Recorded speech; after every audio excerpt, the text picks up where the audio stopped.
ನಿನ್ನೆ ಶಿವರಾತ್ರಿ ಹಬ್ಬ ಮಾಡ್ತಾ ಇದೀವಿ. ಈಗ ನಮ್ಮ ಸ್ಪೀಕರ್ ಅವರು ಕುಂಭಮೇಳಕ್ಕೆ ಬಂದಿದ್ರು. ಸ್ಪೀಕರ್ ಹೇಳೋದು ಕುಂಭಮೇಳಕ್ಕೆ ಹೋಗ್ಬೇಕು ಡಿಕೆ ಅಂತ. ನನಗೆ ಪರ್ಸನಲ್ ಆಗಿ ಡೆಪ್ಟಿ ಇವರು ಫೈನಾನ್ಸ್ ಮಿನಿಸ್ಟ್ರು, ಟೂರಿಸಂ ಮಿನಿಸ್ಟ್ರು ಬಂದು ನಂಗೆ ರಿಕ್ವೆಸ್ಟ್ ಮಾಡ್ಕೊಂಡ್ರು.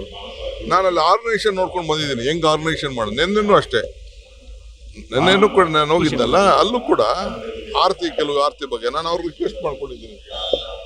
ಈಗ ನಾವೇನು ಕಾವೇರಿ ಆರತಿ ಮಾಡಬೇಕು ಅಂತಿದ್ದೀವಲ್ಲ, ಅದ್ರ ಬಗ್ಗೆ ಸ್ವಲ್ಪ ಎಲ್ಲ ತಿಳ್ಕೊಂಡು ಬಂದಿದ್ದೀವಿ. ಟ್ರಾವೆಲ್ ಮತ್ತೊಂದು ವಿಚಾರ ಎಲ್ಲ ಅನುಭವ ಕಣ್ಣಲ್ಲಿ ನೋಡಿದಾಗೆ ಗೊತ್ತಾಗುವಂತ ವಿಚಾರ. ವಿರೋಧ ಮಾಡ್ಲಿರಿ, 1000 ಜನ ವಿರೋಧ ಮಾಡ್ಲಿ, ನನ್ನ ನಂಬಿಕೆ. ಈಗ ನಾನು ನೋಡಂಕೆರೆ ಮಠಕ್ಕೆ ಹೋಗ್ತೀನಿ, ನಮ್ಮವರೇ ಕೇಳ್ತಾರೆ ನಮ್ಮ ಮಠಕ್ಕೆ ಬರಲ್ಲ ನೀನು, ಅಲ್ಲಿಗೆ ಹೋಗ್ತಾ ಇದ್ದೀರಿ ಅಂತ. It's my belief. ನನಗೆ ಎಲ್ಲಿ ಒಳ್ಳೇದಾಗ್ತದೆ ಅಲ್ಲಿ ಹೋಗ್ಬೇಕಲ್ಲ ನಾನು. ಈಗ ನನ್ನ ಕ್ಷೇತ್ರದಲ್ಲಿ ನನಗೆ ಓಟ್ ಹಾಕ್ದವರೆಲ್ಲ ಪರಿಶಿಷ್ಟ ಜಾತಿ ಪರಿಶಿಷ್ಟ ಪಂಗಡದವರಪ್ಪ. 90% ಓಟ್ ಹಾಕ್ತಾರೆ. ನನ್ನ ಕ್ಷೇತ್ರದಲ್ಲಿ 99% ಬ್ರಾಹ್ಮಣರು ನನ್ಗೆ ಓಟ್ ಹಾಕ್ತಾರೆ. ಗೊತ್ತಾ ನಿಮ್ಗೆ? 99% ಬ್ರಾಹ್ಮಣ್ಸ್ ನಮ್ಮ ಕ್ಷೇತ್ರದಲ್ಲಿ ಓಟ್. ಹಂಗಾರೆ ಬ್ರಾಹ್ಮಣರೆಲ್ಲ ಬಿಜೆಪಿ ಅಂತ ಮಾಡ್ಬಿಡಕ್ಕಾಗ್ತದ?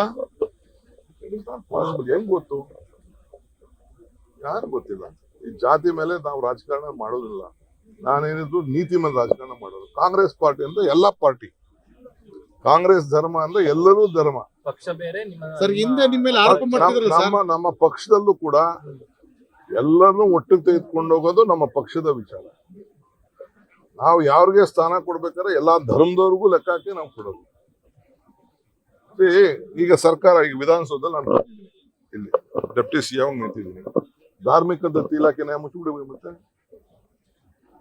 ವಕ್ಫ್ ಬೋರ್ಡ್ ನ ಮುಚ್ಚಿಬಿಡಿ. ಮತ್ತೆ ಬಿಜೆಪಿ ಯಾಕೆ ಧಾರ್ಮಿಕ ವಕ್ಫ್ ಬೋರ್ಡ್ ನ ಮುಚ್ಚಕ್ಕಾಗ್ಲಿಲ್ಲ?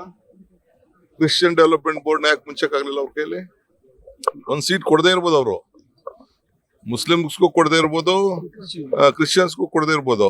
But why they did not close? That is the constitution right.